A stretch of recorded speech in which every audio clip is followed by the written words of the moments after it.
শপত খুৱাই নিৰ্বাচনী বৈতৰণি পাৰ কৰিব বিজেপিয়ে। সকলোৱে বিজেপিক ভোট দিম আৰু যি আঁচনি দিছে আঁচনি প্ৰতিশ্ৰুতিৰ নামত সাধাৰণ ভোটাৰক প্ৰলোভিত বিজেপিৰ। ভোটাৰক ভয় ভাবুকি দিছে বিজেপিয়ে। ভোটাৰক শপত দি ভোট দিবলৈ বাধ্য কৰাইছে বিজেপিয়ে। এই অভিযোগ আমাৰ নহয়, অভিযোগ দিছে গুৱাহাটী লোকসভা সমষ্টিৰ কংগ্ৰেছ প্ৰাৰ্থী মীৰা বৰঠাকুৰে। বিজেপি চৰকাৰে মহিলাসকলক ঘৰে ঘৰে গৈ তেওঁলোকক বাধ্য কৰোৱা হৈছে, প্ৰলোভিত কৰোৱা হৈছে যে তেওঁলোকক অহা মাহত অৰুণোদয়ৰ পইচা দিয়া হ'ব, লাখপতি বাইদেউৰ পইচা দিয়া হ'ব। চৰকাৰী আঁচনি যি চৰকাৰেই নহওক, আজি বিজেপি চৰকাৰ আছে, আঁচনি চলি থাকিব, আকৌ কাইলৈ বেলেগ চৰকাৰ আহিলে আঁচনি চলি থাকিব। কিন্তু মহিলাসকলক ঘৰে ঘৰে তেওঁলোকৰ পৰা ডাটা লোৱা হৈছে, তাত আমাৰ ক'বলগীয়া কথা একো নাই।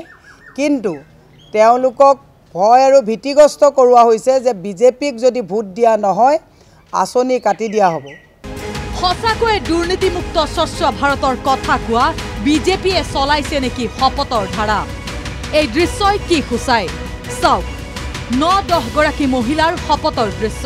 আমি সকলোৱে বিজেপিক ভোট দিম আৰু যি আঁচনি দিছে আঁচনিবিলাক আমি সকলোৱে পাই আছো আৰু ভৱিষ্যতলৈ নাই পোৱা। আমি অৰুণোদয় পোৱাই নাই।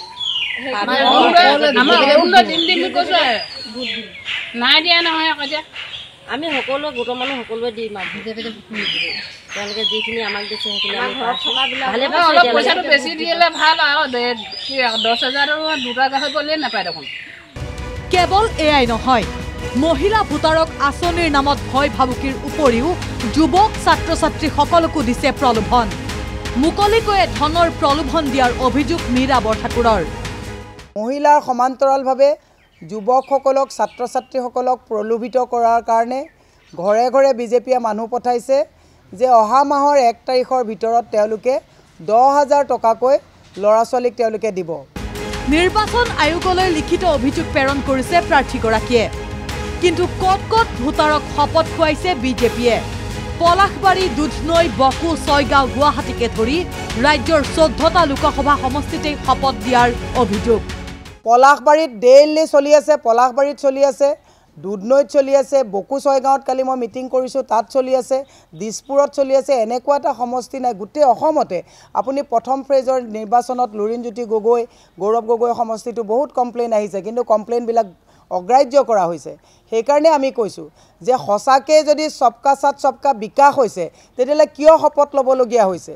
সঁচাকৈ যদি সবকা সাথ সবকা বিকাশ হৈছে তেতিয়াহ'লে কিয় আকৌ জৰীপৰ নামত মানুহৰ ঘৰে ঘৰে গৈ পেলাই তেওঁলোকক প্ৰলোভিত কৰা হৈছে?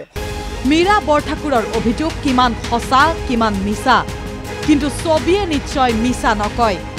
যদিহে উপৰোক্ত কথাবোৰ সঁচা হয় তেনেহ'লে এয়া হ'ব গণতন্ত্ৰৰ প্ৰতি চৰম ভাবুকি। News desk report NKTV+।